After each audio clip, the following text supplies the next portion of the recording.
In this video, we're going to start putting some of the ideas we've had together in order to make our first formal proof. Okay, so this is going to involve a couple ideas we've had from previous videos and a couple new ideas, and we're going to be putting them together in order to make a formal argument. All right, right here, this is the normal angle bisector construction. And what I did is I constructed points B and C so that they're the same distance from A. So let me make a note of that. We know that AB is congruent to AC because the compass was open to the same distance when I measured off those two arcs. Another thing we know is that we made D in a similar way. All right, so normally we don't draw this line segment, but for the sake of this argument, I want to just have it so that these are called auxiliary lines. So they're not lines that are necessarily part of the diagram, but we're going to add them in order to make our argument clearer. So I also know that BD is congruent to CD. So that was how I constructed point D. And then I drew the line segment connecting A and D. And I just kind of said that that meant that that bisected the angle, which meant that BAD, this angle right here, must be congruent to angle CAD, to this angle CAD. All right, and so what I want to do is I want to actually prove this statement. So a proof is just going to be an argument that goes step by step, and every one of the steps is either true because it's true, but it's going to be true for some reason that we identify. All right, and so when we write proofs, I'm going to have a combination of statements and reasons. Every statement has to be true for some specific reason. All right, so my first step is going to be these two line segments that I marked in yellow, that I know that AB is congruent to AC. And the reason I'm going to give for that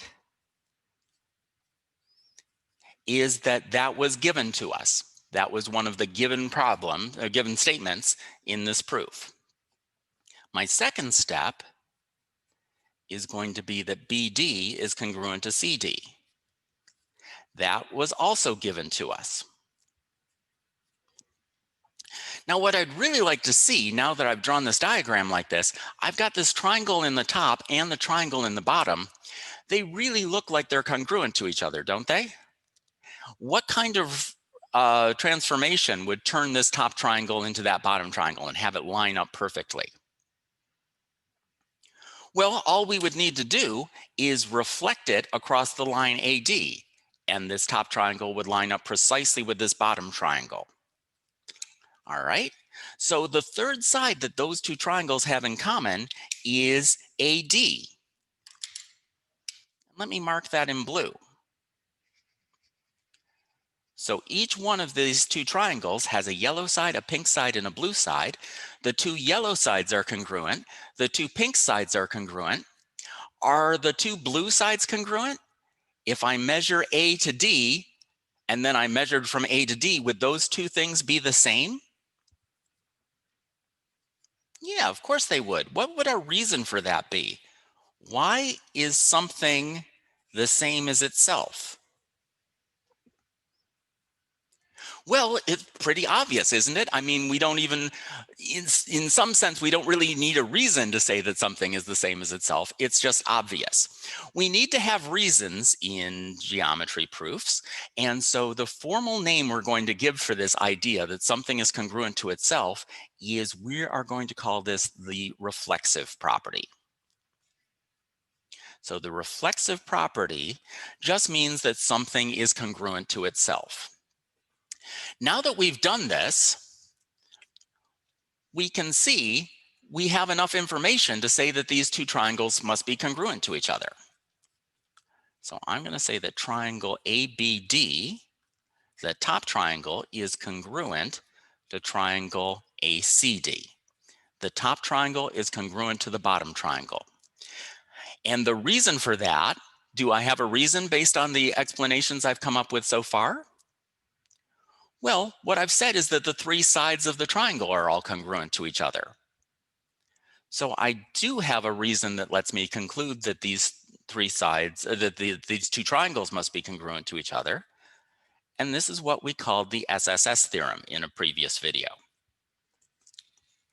So based on these given statements and the reflexive property, I can conclude, and anybody reading this proof would have to agree with me, that the top triangle and the bottom triangle must be congruent to each other.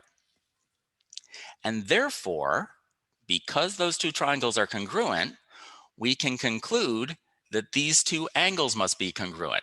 Because again, if I reflected this top triangle over the line AD, this angle would line up with this angle right here. So angle BAD and angle CAD, those are corresponding parts of these two triangles, and the triangles are congruent. And I know that the corresponding parts of congruent triangles are congruent.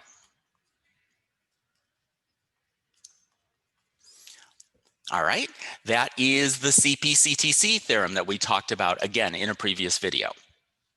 So what I was able to do is to show now anybody looking at this diagram would have to agree that these two angles must be congruent to each other based on the given things, which are true because of the way we did this construction. So what we just managed to do is we just managed to verify that that construction actually does bisect the angle like we said it was supposed to. All right, this is, I've said this before, this is one of the central ideas of geometry. We're going to be solving some problems. We're going to be figuring out how tall a flagpole is and things like that. But the other major thing we're going to do over the course of this year is figure out how to make these constructive arguments where we're using logical proof that is irrefutable in order to make conclusions that other people really have to agree with, because we've made the argument that airtight. So there's an example of a first proof. We'll be going through a lot more of them over the course of the year, but just go back and look at the previous parts if you didn't remember how the Sss theorem works or how corresponding parts of congruent triangles are congruent works. And just make sure that you can appreciate the flow of this argument and how anybody who looks at this has to accept the conclusion.